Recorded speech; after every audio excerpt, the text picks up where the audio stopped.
people of Israel are under attack. Israel has the right to defend itself and its people. Full stop. Destroying Hamas is non-negotiable. How we do it, let's talk. Finish them. Finish them. Hamas did this. You know Iran's behind it. Finish them. American politicians from the president down are rushing to show their support for Israel as it wages war on Hamas in Gaza.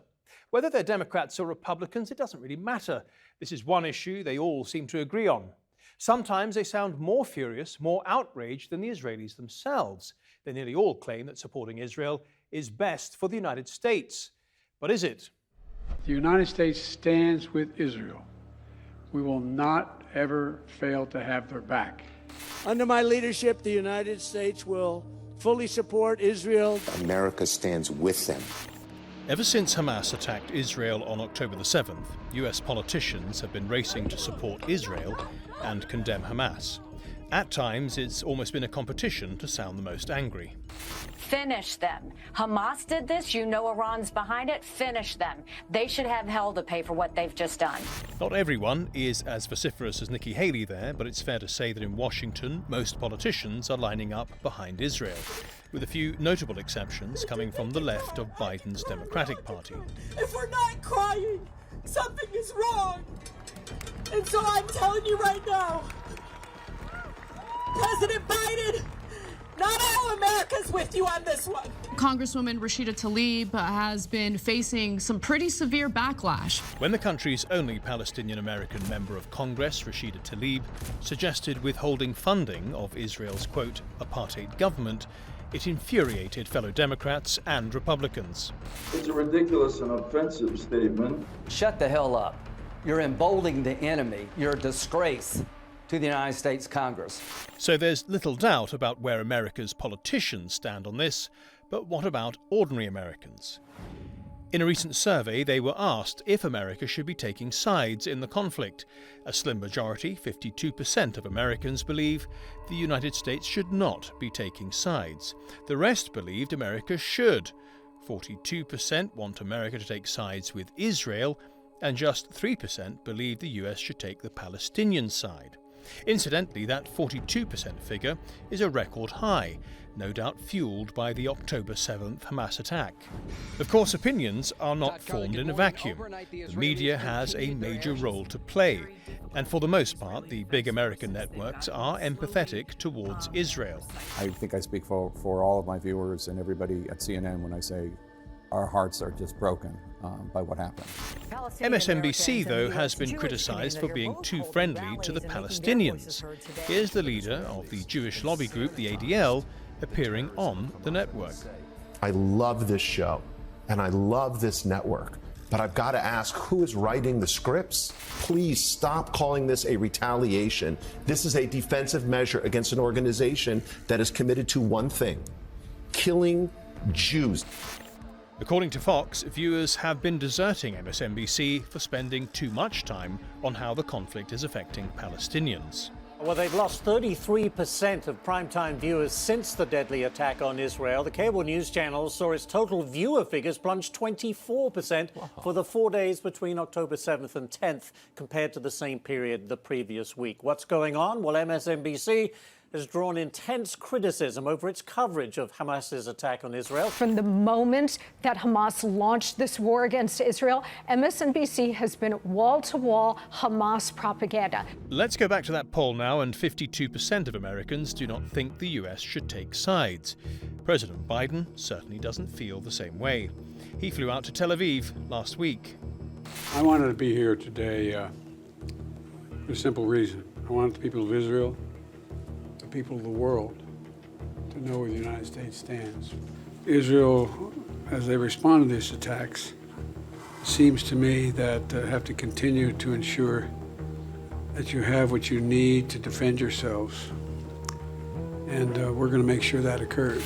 And Biden is making good on that promise. Every year, the United States gives Israel a minimum of $3.8 billion, which it largely spends on American weapons. Biden is now asking Congress for an additional $14 billion for Israel to buy even more. It's a smart investment that's going to pay dividends for American security for generations. As Commander-in-Chief, President Biden is also sending 2 aircraft carriers to the region to frighten Israel's enemies. Biden clearly thinks this is all worth it, and has done ever since he was a senator back in the 80s. There's no apology to be made. None. It is the best $3 billion investment we make. Were there not an Israel, the United States of America would have to invent an Israel to protect her interest in the region. All this expense comes as America is struggling. It's more than $30 trillion in debt. There are 500,000 people living rough on the streets, and more than 100,000 Americans die every year from drug overdoses. Many can't afford the basics because prices keep rising. Are the wars in Israel and Ukraine more than the United States can take on at the same time? We're the United States of America, for God's sake. The most powerful nation in the history, not in the world, in the history of the world. The history of the world. That confidence is echoed by his Treasury Secretary Janet Yellen, who is more than happy to spend American tax dollars on Ukraine and Israel. Can America, can the West afford another war at this time? I think the answer is absolutely. America can certainly afford to stand with Israel and to support Israel's military needs. There are nearly 200 countries in the world, and supposedly America's special relationship is with Britain. But others have said America's only truly special relationship is with Israel. In a typical year, America gives more aid to Israel than any other country. In fact, it's not even close. All recent US presidents have professed an affection for Israel, but Biden has been perhaps the most effusive. There is this inextricable tie between culture, religion, ethnicity that most people don't fully understand. That is unique and, how can I say it, so strong with Jews worldwide. There is a, I mean, you know, I used to say early on when I was a kid, I'd say, when I was a young senator, I'd say, if I were a Jew, I'd be a Zionist. I am a Zionist. You don't have to be a Jew to be a Zionist. I say again, you need not be a Jew to be a Zionist. The connection between the Israeli people and the American people is bone deep. It's bone deep. Generation after generation, that connection grows. We invest in each other. We dream together. We're part of what has always been the objective we both had. And Biden's cabinet reflects his affinity with Jewish people. All the top members are, with the exception of the Secretary of Defense, Jewish, including his Chief of Staff, the Secretary of State, the Treasury Secretary, the Secretary of Homeland Security, the Attorney General, and the Director of National Intelligence. They are all Jewish. It's a fact enthusiastically reported on by Israeli publications. US Jewish groups thrilled by Biden's cabinet picks, reported Haaretz. Joe Biden's A-team of Jewish advisors, cabinet members and staff was the headline in the Jerusalem Post. The preeminence of Jews in Biden's cabinet is all the more striking when you consider only around 2% of the US population is Jewish, 69% are Christian, and about 1% are Muslim. Does Biden's selection of cabinet members affect the US government's attitude towards Israel? Possibly. Alejandro Mayorkas and Anthony Blinken campaigned hard for Israel to join America's visa waiver program, and they succeeded, much to the delight of America's preeminent pro-Israel lobby group, AIPAC. This is a major achievement for Israel, and one that you helped make possible through your support of AIPAC. Israelis can visit the United States for up to 90 days without a visa.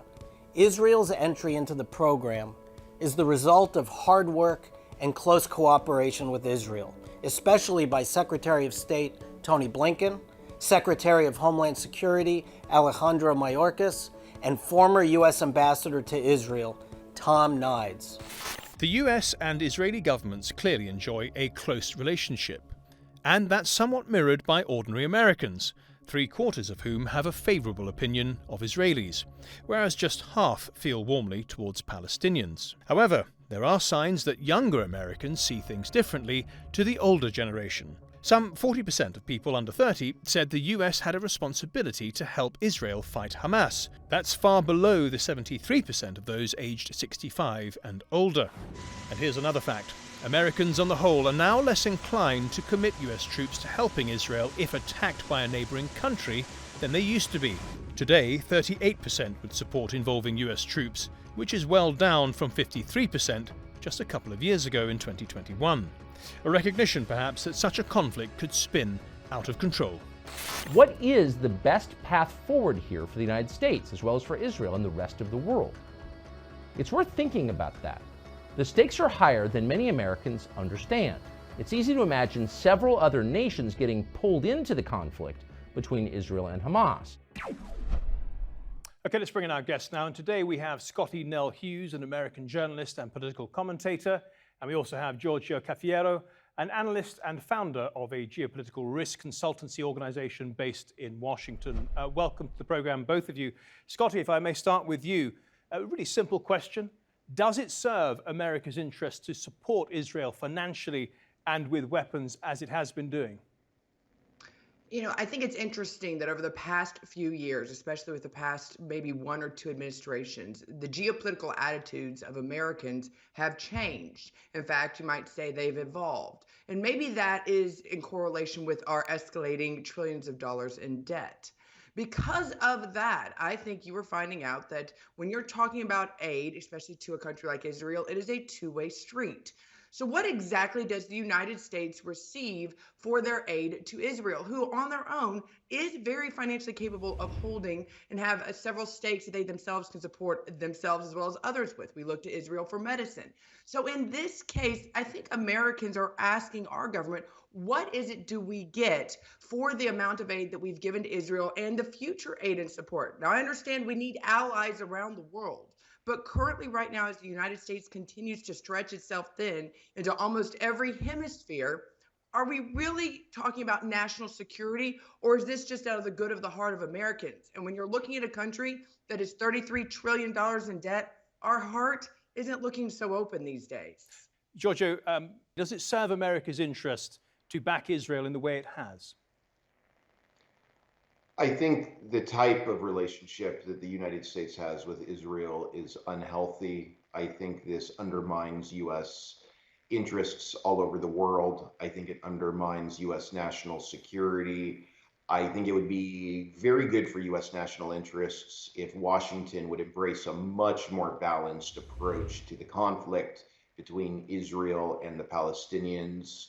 The tremendous amount of military support the U.S. gives Israel, our record of spending decades at the UN Security Council vetoing very reasonable resolutions that call out Israel for flagrant violations of international law. All of this undermines America's image and standing before the world. As we've heard in our report earlier, 52% of Americans don't want the United States to take sides. However, of the Americans who do want the United States to take sides, 42% want them to take Israel's side. Just around 3%, I think, want America to take the Palestinian side. Scottie, if I can ask you, what is shaping American opinion? Is it the politicians? Is it the media? Well, make no mistake, America is still a strong supporter, and I do believe it should be a strong supporter of Israel as a friend, as an ally. They are the closest. I mean, when you're talking about the Mossad, prior to this, they were only second to the CIA in intelligence, especially also when we're talking about medicine and science. We do rely heavily on Israel for multiple things. However, and I think this is how Americans feel about any conflict right now that the United States is getting into, whether we're talking about Israel, Ukraine, even Iran. I think Americans are really taking back to what Donald Trump said in 2016 of America First.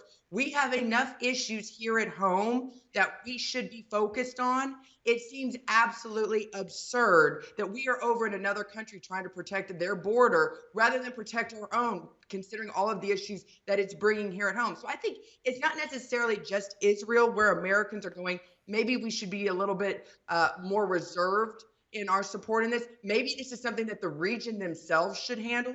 But at the same time, you have to risk and go, is the Americans not being involved going to cause more terrorism in the future? And when you look at the majority of the weapons that are being possibly used by Hamas towards Israel are weapons that the United States left unaccountable in Afghanistan or possibly unaccountable in Ukraine, you can see why people are going, Biden can say he's a good friend of Israel, but his actions are not backing up his words. I've heard those reports as well that some weapons that were left behind in Afghanistan have found their way into the opponents' hands, the opponents of Israel, that is. I'm not sure how verified those reports are. Giorgio, let me ask you, why do you think that the Americans, far more Americans, support Israelis than they do Palestinians? Is there propaganda coming from the media? Is it from politicians? It's complicated. You got numerous factors in play. When you look at the evangelical voters in the United States, there are certainly some religious and ideological factors. Many Americans have their roots in Europe, as do many Israelis. So there's some common ancestry that is obviously relevant. I also think after the 9/11 attacks, there was sort of a narrative that became popular in the US that America's struggle against al-Qaeda and other groups paralleled Israel's struggle against various Palestinian groups. And I think those are some of the main reasons why the United States supports Israel. There's, of course, legacies from World War II, a sense of guilt among many people in the United States, and a belief that supporting Israel is a way to sort of right a wrong from history. Scottie, let's turn to politicians now. And almost all of them have lined up to strongly stand behind Israel, with the exception of a few in the so-called squad, including Rashida Tlaib. Some of them, like Nikki Haley, have said, finish them, finish Hamas, finish Iran. And people like Tucker Carlson towards the right have said, what a warmonger, she's going to drag the United States into World War III. What do you make of that? I think the majority of Americans, especially if you have someone who is serving right now in the United States military, agrees with Tucker. Because unfortunately, it seems like the U.S. politicians are very war hungry these past few years. And people like Nikki Haley and their rhetoric is not only dangerous, but it's also very expensive talk. And it's them who's actually paying the cost for it in many cases. I think you're going to look at and I think my colleague was right. There is a religious tie to this. Evangelicals, there is a reason why in America, when you're talking about pro-Israel contributions or private donations, those commercials run on conservative media networks over the more liberal leaning networks. It's because they're appealing to the evangelical Christian who believes there is a tie between the Jewish state and Christianity in Israel. And they want to see that continue to be strengthened.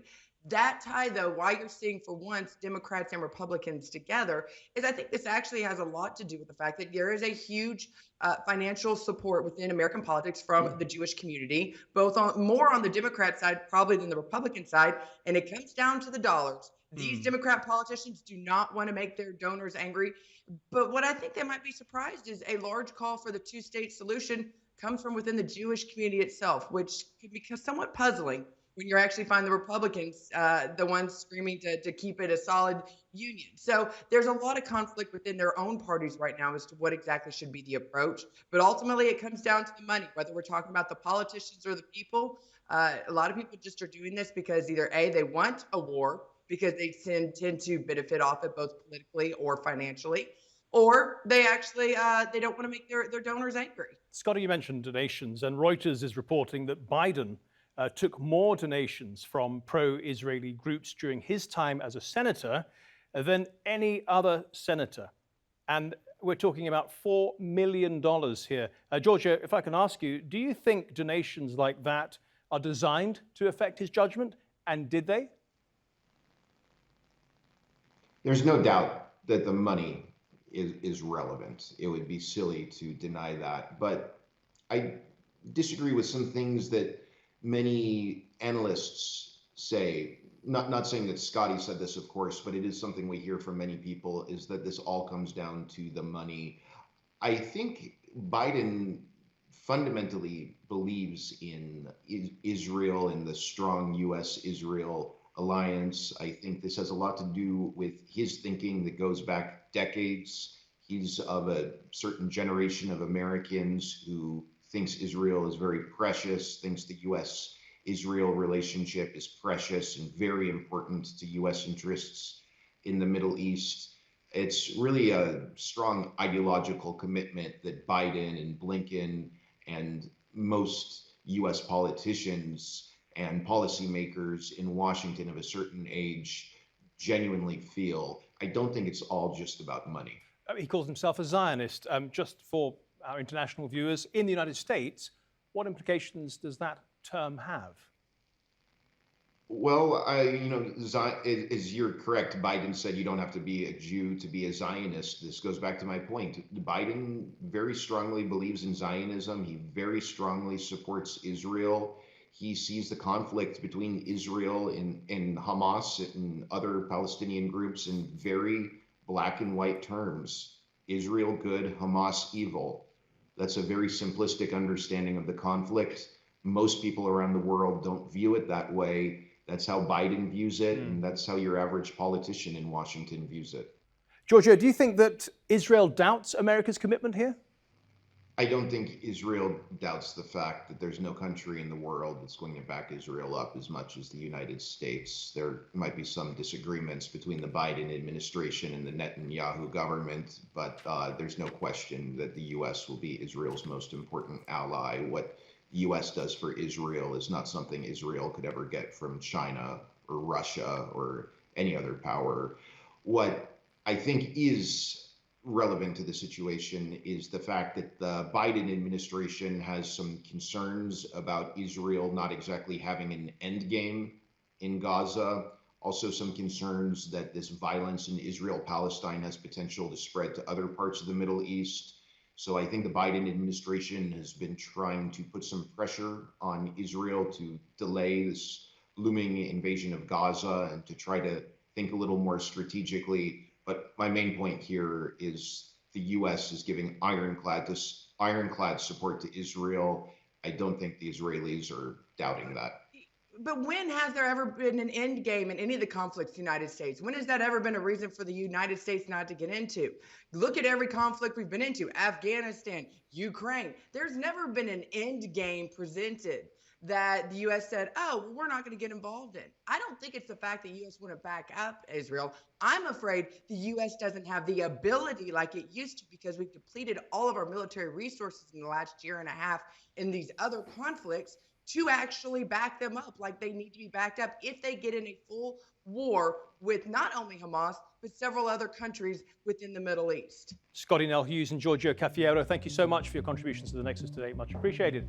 And thank you at home on your phones for watching. If you want to see this episode or any of our previous episodes, do go to our channel on YouTube. Just type in Nexus TRT World. Till next week then, goodbye.